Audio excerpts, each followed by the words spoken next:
Барлығының көңілінен шығатын кешкі ас дайындаймыз. Ол үшін көкөністер, фарш, күріш, томат және бір жұмыртқа қажет болады. Күрішімізді суға жуып жібітіп қоямыз. Көкөністеріміздің бәрін жақсылап аршып тазалап, осылай видеодағыдай тураймыз. Сәбізімізді, картопымызды төртбұрыштап тураймыз. Каналға жазылып, лайк, комментарий қалдыруды ұмытпаңыздар.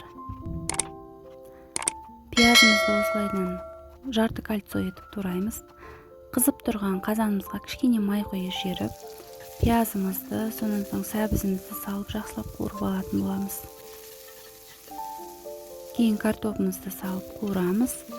Ең соңында томатымызды салып жақсылап араластырып қуырып, суымызды құйып 30-35 минут қайнатып пісіреміз. Енді тефтелімізге кірісеміз.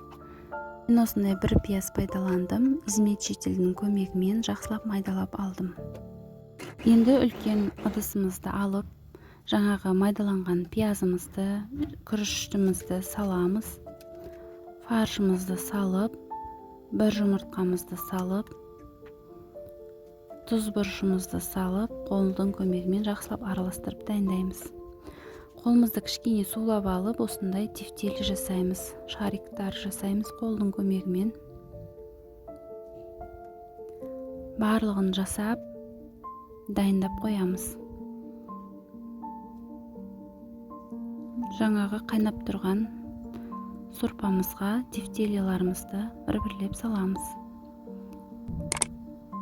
Каналға жазылып, лайк, комментарий қалдырыңыздар.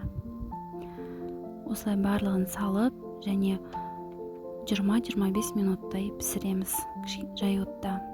Тамағымыз міне дайын болып шықты. Осылай ыдысымызға құйып, дастарханға әдемілеп ұсынсаңыздар болады. Осылай укроп шаштым мен.